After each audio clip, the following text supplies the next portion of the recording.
Hello दोस्तों, स्वागत है आपका ए टू जेड हिंदी कहानियों पर।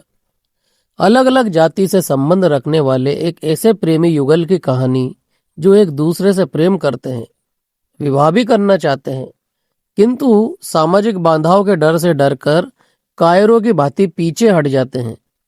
चलिए तो शुरुआत करते हैं। मुंशी प्रेमचंद की बहुत ही रोमांच से भरी कहानी कायर। युवक का नाम केशव था, युवती का प्रेमा। दोनों एक ही कॉलेज के और एक ही क्लास के विद्यार्थी थे। केशव नए विचारों का युवक था, जात पात के बंधनों का विरोधी। प्रेमा पुराने संस्कारों की कायल थी, पुरानी मर्यादाओं और प्रथाओं में पूरा विश्वास रखने वाली। लेकिन फिर भी दोनों में गाढ़ा प्रेम हो गया था और यह बात सारे कॉलेज में मशहूर थी। केशव ब्राह्मण होकर भी वेश्य कन्या से प्रेम करके अपना जीवन सार्थक करना चाहता था। उसे अपने माता पिता की परवाह न थी, कुल मर्यादा का विचार भी उसे स्वांग सा लगता था।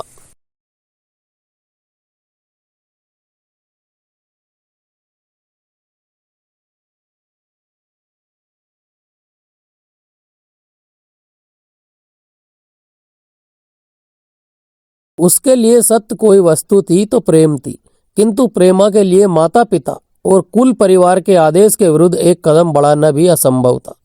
संध्या का समय है। विक्टोरिया पार्क के एक निर्जन स्थान में दोनों आमने सामने हरियाली पर बैठे हुए हैं। सैर करने वाले एक एक करके विदा हो गए, किंतु ये दोनों अभी वहीं बैठे हुए हैं। उनमें एक ऐसा प्रसंग छिड़ा हुआ है जो किसी तरह समाप्त नहीं होता। केशव ने झुंझलाकर कहा, इसका ये अर्थ है कि तुम्हें मेरी परवाह नहीं है। प्रेमा ने उसको शांत करने की चेष्टा करके कहा, तुम मेरे साथ अन्याय कर रहे हो केशव, लेकिन मैं इस विषय को माता पिता के सामने कैसे छेड़ूं? ये मेरी समझ में नहीं आता। वे लोग पुरानी रूढ़ियों के भक्त हैं। मेरी तरफ से कोई ऐसी बात सुनकर मन में जो जो शंकाएं होंगी उनकी तुम कल्पना कर सकते हो। केशव ने उग्र भाव से पूछा, तो तुम भी उन्हीं पुरानी रूढ़ियों की गुलाम हो?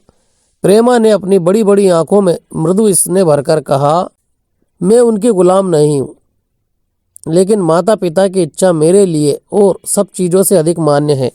तुम्हारा व्यक्तित्व कुछ नहीं है, ऐसी ही समझ लो। मैं तो समझता था कि ये ढकोसले मूर्खों के लिए ही हैं, लेकिन अब मालूम हुआ कि तुम जैसी विदुषियाँ भी उनकी पूजा करती हैं। जब मैं तुम्हारे लिए संसार को छोड़ने को तैयार हूँ तो तुमसे भी यही आशा करता हूँ। प्रेमा ने मन में सोचा, मेरी अपनी देह पर क्या अधिकार है? जिन माता पिता ने अपने रक्त से मेरी सृष्टि की है और अपने स्नेह से उसे पाला है, उनकी मर्जी के खिलाफ कोई काम करने का उसे कोई हक नहीं। उसने दीनता के साथ केशव से कहा, क्या प्रेम स्त्री और पुरुष के रूप में ही रह सकता है, मैत्री के रूप में नहीं? मैं तो आत्मा का बंधन समझती हूँ। केशव ने कठोर भाव से कहा, इन दार्शनिक विचारों से तुम मुझे पागल कर दोगी प्रेमा। बस इतना ही समझ लो, मैं निराश होकर जिंदा नहीं रह सकता। मैं प्रत्यक्षवादी हूँ और कल्पनाओं के संसार में प्रत्यक्ष का आनंद उठाना मेरे लिए असंभव है। यह कहकर उसने प्रेमा का हाथ पकड़कर अपनी ओर खींचने की चेष्टा की। प्रेमा ने झटके से हाथ छुड़ा लिया और बोली, नहीं केशव, मैं ये कह चुकी हूँ कि मैं स्वतंत्र नहीं हूँ। तुम मुझसे वह चीज ना मांगो जिस पर मेरा कोई अधिकार नहीं है। केशव को अगर प्रेमा ने कठोर शब्द कहे होते तो भी उसे इतना दुख न हुआ होता। एक क्षण तक वह मन मारे बैठा रहा, फिर उठकर निराश भरे स्वर में बोला, जैसी तुम्हारी इच्छा। आहिस्ता आहिस्ता कदम सा उठाता हुआ वो वहां से चला गया।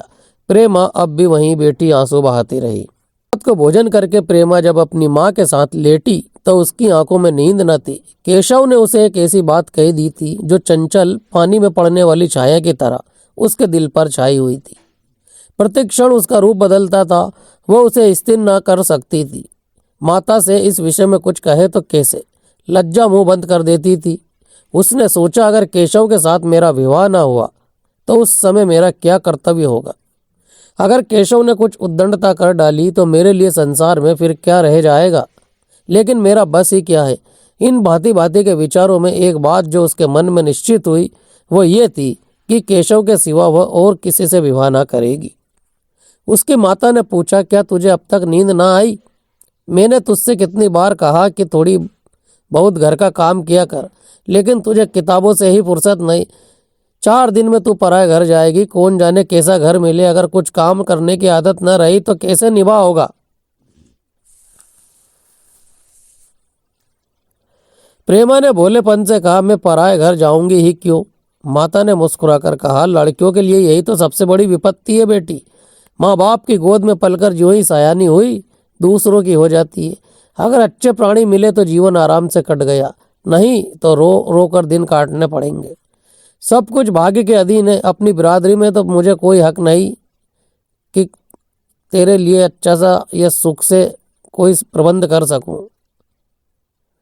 कई लड़कियों का आदर नहीं, लेकिन करना तो बिरादरी में ही पड़ेगी। न जाने ये जात पात का बंधन कब टूटेगा। प्रेमा डरते डरते बोली, कहीं कहीं तो बिरादरी के बाहर भी विवाह होने लगे हैं। उसने कहने को तो कह दिया, लेकिन उसका हृदय कांप रहा था कि माता जी कुछ भांप न जाए। माता ने विस्मय के साथ पूछा, क्या हिंदुओं में ऐसा हुआ है? फिर उसने आप ही आप उस प्रश्न का जवाब भी दिया, और 2-4 जगह ऐसा हो भी गया तो उससे क्या होता है। प्रेमा ने इसका कुछ जवाब न दिया। भय हुआ कि माता कहीं उसका आशय समझ न जाए।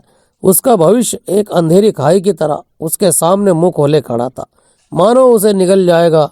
उसे न जाने कब नींद आ गई।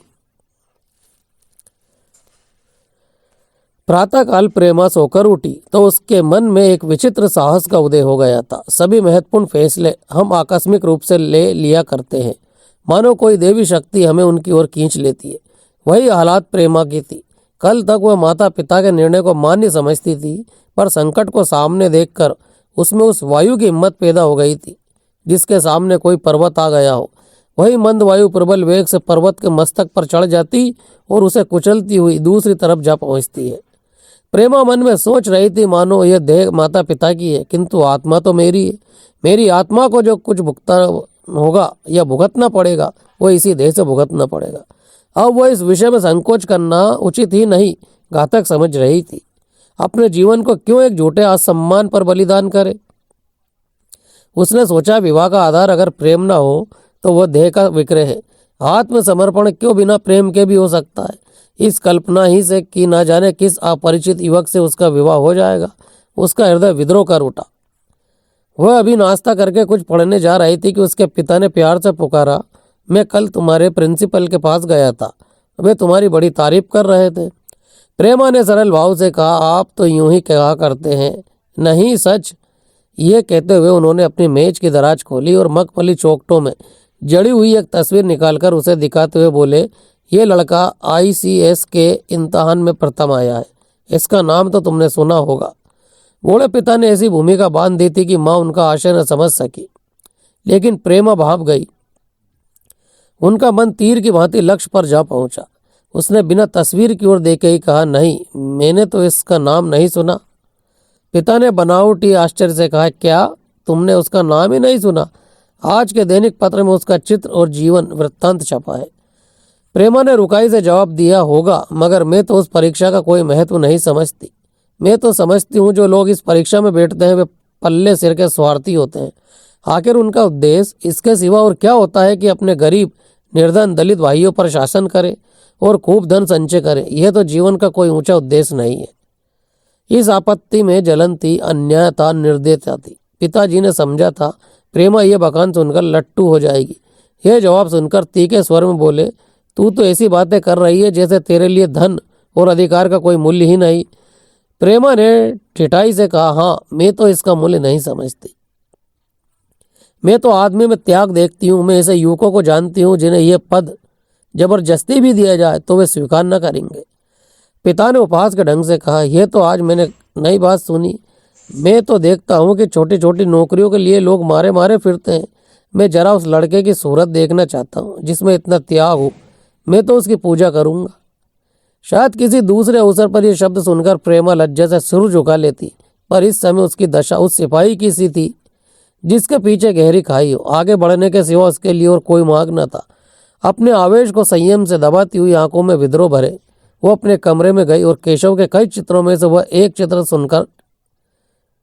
चुनकर लाई जो उसकी निगाह में सबसे खराब था और पिता के सामने रख दिया। बूढ़े पिताजी ने चित्र की उपेक्षा के भाव से देखना चाहा, लेकिन पहली दृष्टि ही में उसने उन्हें आकर्षित कर लिया। ऊंचा कद था और दुर्बल होने पर भी उसका गठन स्वास्थ्य और संयम का परिचय दे रहा था। मुख पर प्रतिभा का तेज न था, पर विचारशीलता का कुछ ऐसा प्रतिबिंब था जो उसके मन में विश्वास पैदा करता था। उन्होंने उस चित्र की ओर देखते हुए पूछा, यह किसका चित्र है? प्रेमा ने संकोच से सिर झुकाकर कहा, यह मेरे ही क्लास में पढ़ते हैं, अपनी ही बिरादरी का है। प्रेमा के मुख मुद्रा धूमिल हो गई। इसी प्रश्न के उत्तर पर उसकी किस्मत का फैसला हो जाएगा।